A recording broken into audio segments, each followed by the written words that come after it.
Hello friends, welcome to channel 𝙑𝙗𝙬𝙬 ചാനലിലേക്ക് സ്വാഗതം. എൻ്റെ പേര് അജയ്. അപ്പോൾ എല്ലാവർക്കും സുഖമെന്ന് വിശ്വസിക്കുന്നു. അപ്പോൾ നമ്മളിന്ന് ആക്ച്വലി പറയാൻ പോകുന്നത് KreditBee കാർഡിനെ കുറിച്ചാണ്. KreditBee കാർഡ് നിങ്ങൾ ചിലപ്പോൾ കേട്ടിട്ടുണ്ടായിരിക്കും.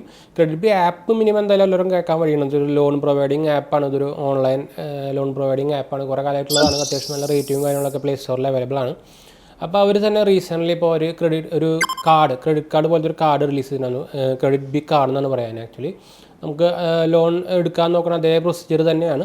പക്ഷേ ഇത് RBL ബാങ്കായിട്ട് ടൈപ്പ് ചെയ്ത് ഇറക്കുന്ന ഒരു ക്രെഡിറ്റ് കാർഡെന്ന് പറയാൻ പറ്റില്ല. പക്ഷേ ക്രെഡിറ്റ് കാർഡിൻ്റെ അതേ ഫീച്ചേഴ്സും കാര്യങ്ങളൊക്കെയാണ്. എന്നുവെച്ചാൽ കുറച്ച് ഡിഫറൻസ് എന്താ വെച്ചാൽ നമുക്ക് ക്രെഡിറ്റ് കാർഡിൻ്റെ അത്രയ്ക്ക് ലിമിറ്റ് കിട്ടില്ല. ബാക്കിയെല്ലാ ഫീച്ചേഴ്സും സെയിം ഒക്കെ തന്നെയാണ് ഉണ്ടാകുക. അപ്പോൾ ഇതിൻ്റെ ഫുൾ ഡീറ്റെയിൽസും എങ്ങനെ നമുക്ക് കിട്ടാം, എങ്ങനെ നമ്മൾ അപ്ലൈ ചെയ്യുന്നതൊക്കെയാണ് നമ്മൾ നോക്കാൻ പോകുന്നത്. ഇത് RBLൻ്റെയും KreditBee കൂടെ തമ്മിലൊരു ടൈപ്പ് ആയിട്ടുള്ള കാർഡാണ്. അപ്പോൾ കാർഡ് വരുന്നത് RBLൻ്റെ കാർഡായിരിക്കും കിട്ടുക, വിസ കാർഡാണ് കിട്ടുക. അപ്പോൾ നമുക്കിത് എങ്ങനെയാണ് അപ്ലൈ ചെയ്യുക കാര്യങ്ങളൊക്കെ നോക്കിയേക്കാം. അതിന് മുമ്പ് ചാനൽ പുതിയൊരു സബ്സ്ക്രൈബ് ചെയ്യാൻ, അതുപോലെ ബെല്ലൈക്കൻ പ്രസ് ചെയ്ത് നോട്ടിഫിക്കേഷനൊക്കെ മറക്കണ്ട. ഇൻസ്റ്റാഗ്രാമിൻ്റെ ഫേസ്ബുക്ക് ലിങ്ക് ഡിസ്ക്രിപ്ഷനിൽ കൊടുത്തിട്ടുണ്ട്, അതൊന്ന് ക്ലിക്ക് ചെയ്യുക. കയറി നമ്മുടെ പേജ് ചെക്കൗട്ട് ചെയ്തിട്ട് ഫോളോ ചെയ്യാൻ പറഞ്ഞിട്ടുണ്ട്. അപ്പോൾ നമ്മുടെ ആമസോണിൻ്റെ പേജ് നമ്മൾ കൊടുത്തിട്ടുണ്ട്. ആമസോണിൻ്റെ നമ്മൾ സ്റ്റോർ തുടങ്ങിയിട്ടുണ്ടെന്നോ അതിൻ്റെയും ലിങ്ക് കൊടുത്തിട്ടുണ്ടോ എന്ന് ചെക്കൗട്ട് ചെയ്ത് നോക്കിയാൽ നമ്മൾ ഉപയോഗിക്കുന്ന ലിങ്കല്ല ഗാഡ്ജറ്റ്സുകളും നമ്മുടെ എന്താ പറയുക ടോപ്പ് 5 കാറ്റഗറീസിൻ്റെ എല്ലാത്തിൻ്റെയും ഗാഡ്ജറ്റ്സിൻ്റെ ലിസ്റ്റും കാര്യങ്ങളൊക്കെ ആയിട്ട് കൊടുത്തിട്ടുണ്ട്. അപ്പോൾ നിങ്ങൾക്ക് ഡയറക്റ്റ് ഈസി ആയിട്ട് വാങ്ങിക്കാം ഇന്ന്. അപ്പോൾ ഒന്ന് ചെക്കൗട്ട് ചെയ്ത് നോക്കുക. അപ്പോൾ നമുക്ക് ഡയറക്റ്റ് നമ്മുടെ ആപ്പിലേക്ക് പോകാം. അപ്പോൾ നമ്മൾ നമ്മുടെ മൊബൈലിലേക്ക് എത്തിയിട്ടുണ്ട്. അപ്പോൾ നിങ്ങൾക്ക് ഇവിടെ കാണാം, നമ്മളിപ്പോൾ KreditBeeയുടെ ഒരു ആപ്പ് നമ്മൾ ഇൻസ്റ്റാൾ ചെയ്തിട്ടുണ്ടോ, KreditBee എന്ന് പറഞ്ഞിട്ട്. അപ്പോൾ ഈ ആപ്പ് നമുക്ക് ആമസോണിലും നമ്മുടെ എന്താ പറയുക പ്ലേ സ്റ്റോറിലും കാര്യങ്ങളൊക്കെ അവൈലബിൾ ആണ്. അപ്പോൾ നമ്മൾ ഫസ്റ്റ് കണ്ടിന്യൂ ചെയ്യുമ്പോൾ നമ്മൾ ഇതിനൊക്കെ സൈനിങ് കൊടുക്കേണ്ടി വരും. നമ്മൾ OTP വെച്ചൊരു ലോഗിൻ ചെയ്യേണ്ടി വരും. അതുപോലെ നമ്മുടെ ഡീറ്റെയിൽസും കാര്യങ്ങളൊക്കെ കൊടുക്കേണ്ടി വരും. നമ്മുടെ പാൻ ഡീറ്റെയിൽസ്, നമ്മുടെ ജോബ് ഡീറ്റെയിൽസ് കാര്യങ്ങളൊക്കെ കൊടുക്കേണ്ടി വരും. അപ്പോൾ നമുക്ക് ഇപ്പോൾ കൊടുത്തു കഴിഞ്ഞാൽ എനിക്ക് വന്നേക്കുന്നത് ഒരു അപ്രൂവലാണ് വന്നേക്കുന്നത്. ബാങ്ക് ട്രാൻസ്ഫർ പേഴ്സണൽ ലോണായിട്ട് എനിക്ക് 12 മന്ത്സിൻ്റെ 2 lakhs വരെ വന്നിട്ടുണ്ട്. അതുപോലെ ബാങ്ക് ട്രാൻസ്ഫർ ആയിട്ട് ഒരു ഫ്ലെക്സി പേഴ്സണൽ ലോൺ ഒരു 10,500 വന്നിട്ടുണ്ട് 3 മാസത്തേക്ക് ടെൻജറായിട്ട്. അതുപോലെ വൗച്ചർ എന്ന് വെച്ചാൽ നമുക്ക് ഓൺലൈൻ പർച്ചേസ് ചെയ്യാനുള്ള ഒരു വൗച്ചറായിട്ട് 37,000 സംതിങ് നമുക്ക് കിട്ടും. വൗച്ചറായിട്ട് നമുക്ക് കിട്ടും. നമുക്ക് ആമസോണിലും കാര്യങ്ങളൊക്കെ ഉപയോഗിക്കാം. അതുപോലെ നമുക്ക് ഇപ്പോൾ ലാസ്റ്റായിട്ട് കാണുന്നതാണ് KreditBee കാർഡ് കണ്ടു. നമുക്ക് 10,000. അതിൽ പ്രോബ്ലം എന്ന് വെച്ചാൽ നമുക്ക് 10,000 ലിമിറ്റ് മാക്സിമം കിട്ടുള്ളൂ കേട്ടോ.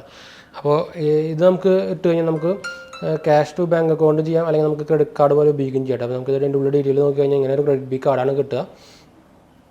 RBL ആയിട്ട് സപ്പോർട്ടുള്ളൊരു കാർഡാണ്. നമുക്ക് വേണമെങ്കിൽ ക്യാഷ് ഫുള്ള് ബാങ്കിലേക്ക് ട്രാൻസ്ഫർ ചെയ്യാം. ഷോപ്പ് ഓൺലൈൻ വിത്ത് KreditBee കാർഡ് വെച്ച് ചെയ്യാം. അതുപോലെ തന്നെ കുറേ ഡീറ്റെയിൽസും കാര്യങ്ങളും നമുക്ക് FAQ കൂടെ കാണാൻ പറ്റുന്നതായിരിക്കും. അവിടെ താഴത്ത് കാണാൻ കണ്ടു. What is KreditBee card? KreditBee card is a RuPay card with a limit provided to you which can use to withdraw cash to your bank or shop anywhere online. എന്ന് വെച്ചാൽ ഓരോ ക്രെഡിറ്റ് കാർഡ് പോലെ തന്നെ. പക്ഷേ ഞാൻ നേരത്തെ visa കാർഡാണ് പറഞ്ഞിട്ടുള്ളത്. വിസ കാർഡല്ല, റൂപേ കാർഡാണ്. നമുക്കിത് RBL ബാങ്കായിട്ടുള്ള സപ്പോർട്ടായിട്ടുള്ള കാർഡാണ് വരുന്നത്. പിന്നെ നമുക്കിതിന് എമൗണ്ട് ഉണ്ട്, അത് ഞാൻ ഓൾറെഡി പറയാം. ഫ്രീ അല്ല കേട്ടോ സംഭവം. ഇത് ചാർജ് ഉണ്ട്. അത് കാരണം ഞാനപ്പോൾ ആക്ടിവേറ്റ് ചെയ്യാത്തത്. ഞാൻ ആക്ടിവേറ്റ് ചെയ്യുന്നില്ല, എന്താ ചാർജ് ഉണ്ടായിരുന്നു. അപ്പോൾ ചാർജ് ഡീറ്റെയിൽസ് ഞാൻ പറയാം. കാർഡിൻ്റെ ചാർജ് കണ്ടു താഴെയായിട്ട് പറഞ്ഞു. നമുക്കിത് ആക്ടിവേറ്റ് ചെയ്യണമെങ്കിൽ തന്നെ നമുക്ക് 1 ടൈം ഫീ 99 രൂപ കൊടുക്കണം. ആക്ടിവേഷൻ ചാർജ് വേണ്ടി സംഭവം എടുക്കും നമ്മളോട്. പിന്നെ അത് എല്ലാ മാസവും നമുക്ക് ഒരു ആനുവൽ ഫീ ആയിട്ട് 149 രൂപ അവർ first year of card activation തൊട്ട് പിടിക്കും. അപ്പോൾ കാർഡ് ആക്ടിവേഷൻ നമുക്ക് 149 രൂപയും ഫസ്റ്റ് ഇയർ ആയിട്ടൊരു പ്രോസസ്സിംഗ് ഫീ എന്ന് പറഞ്ഞ പോലെ ഒരു ആക്ടിവേഷൻ ചാർജ് എന്ന് പറഞ്ഞ പോലെ 99 രൂപയും ഇപ്പോൾ നമുക്ക് ഫസ്റ്റ് പിടിക്കിട്ടാം. അപ്പോൾ ഇത് ഫ്രീ അല്ല, അതുകൊണ്ടാണ് ഞാൻ ആക്ച്വലി ഇപ്പോൾ എടുക്കാത്തത്. ഇപ്പോൾ ഇഷ്ടംപോലെ ഫ്രീ കിട്ടുന്ന സമയത്ത് നമുക്ക് ഇതിൻ്റെ ആവശ്യമില്ല ശരിയായിട്ടും പറയുന്നത്. പിന്നെ വേറെ കാർഡൊന്നും ഇല്ലാത്തവർക്കോ അല്ലെങ്കിൽ കിട്ടാത്തവർക്കോ വേണമെങ്കിൽ ട്രൈ ചെയ്ത് നോക്കാമെന്ന് മാത്രമേ ഉള്ളൂ. നമ്മളെന്തായാലും റെക്കമെൻഡൊന്നും ചെയ്യുന്നില്ല, താല്പര്യർക്ക് വേണമെങ്കിൽ നോക്കി നോക്കാമെന്ന് മാത്രം. പിന്നെ ഈ ആപ്പും റെക്കമെൻഡൊന്നും ചെയ്യുന്നില്ല. പക്ഷേ അത്യാവശ്യം നല്ല റിവ്യൂ ഒക്കെ ഉള്ള ഒരു ആപ്പാണ്. അത് വലിയ പ്രോബ്ലം ഇല്ലാത്ത ആപ്പാന്ന് തോന്നുന്നു. പിന്നെ ഈ കാർഡ് കൊടുക്കുന്നത് RBL ബാങ്കായിട്ട് ടൈപ്പ് ചെയ്തതാണ്. അപ്പോൾ RBL ബാങ്ക് നിങ്ങൾക്ക് അറിയാത്തവർ ഒരു പ്രൈവറ്റ് ബാങ്കാണ്. RBI സപ്പോർട്ടുള്ള RBI അണ്ടറിൽ വരുന്ന ഒരു പ്രൈവറ്റ് ബാങ്കാണ്. അപ്പോൾ അതിന് പ്രോബ്ലം ഒന്നും ഇല്ല. എന്ന് വെച്ചാൽ ഞാൻ RBLൻ്റെ ക്രെഡിറ്റ് കാർഡ് ഒരു 2-3 കൊല്ലമായിട്ട് ഉപയോഗിക്കുന്ന ഒരാളാണ്. അപ്പോൾ അതിന് കുഴപ്പമൊന്നുമില്ല. പക്ഷേ ഈ കമ്പനി KreditBee എന്ന് പറഞ്ഞൊരു കമ്പനി, ഇതൊരു NBFC കമ്പനിയാണ്. അപ്പോൾ നിങ്ങൾക്ക് അതിൻ്റെ പ്രോബ്ലംസൊക്കെ അറിയേണ്ടായിരിക്കും.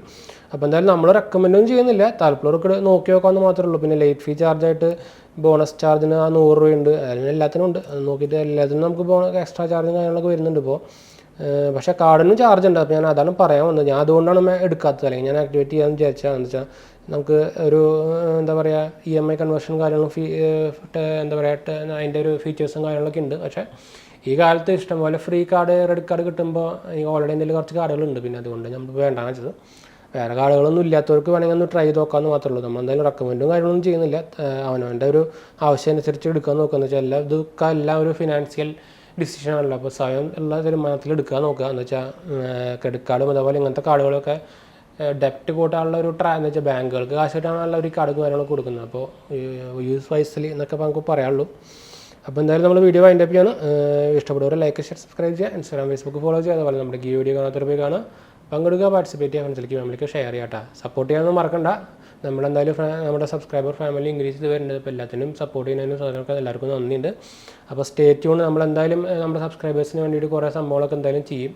നമ്മുടെ ഒന്നുകൂടിയൊക്കെ നമ്മുടെ ചാനലൊക്കെ ഒന്ന് വലുതായിട്ടാണ് ഇരിക്കുന്നത്. നമ്മൾ ആക്ച്വലി എനിക്ക് ശരിക്കും ഇത്ര കാലമായിട്ട് ഒരു മാസമായിട്ട് നമുക്ക് ആക്ച്വലി ഫസ്റ്റ് പേയ്മെൻ്റ് ഒക്കെ വന്നിട്ട്. അപ്പോൾ അതിൻ്റെ ഒരു പ്രോബ്ലം നമ്മൾ കുറേ ഗിഫ്റ്റ്സും കാര്യങ്ങളൊക്കെ കൊടുക്കാനുള്ള പ്ലാൻ ആക്കിയിട്ടുണ്ട്. നമ്മൾ കുറേ ഗീവ് അവേ കാര്യങ്ങളൊക്കെ പ്ലാൻ ചെയ്യുന്നുണ്ട്. കുറച്ചും കൂടിയൊക്കെ ഒന്ന് ചാനൽ വലുതായിട്ട് നമുക്ക് അതിൻ്റെ ഒരു ഇതൊക്കെ ആകുമ്പോൾ എന്തായാലും നമ്മുടെ സബ്സ്ക്രൈബേഴ്സിനുള്ളൊരു ഫ്രണ്ട്ലി ആയിട്ടുള്ളൊരു ചാനൽ നമ്മൾ എന്തായാലും പ്ലാൻ ചെയ്തിരിക്കുന്നത്. എന്താ വെച്ചാൽ നമ്മൾ അതുകൊണ്ടാണ് നമ്മൾ കമൻസും കാര്യങ്ങളൊക്കെ അപ്പം തന്നെ റിപ്ലൈ കൊടുക്കുന്നതും.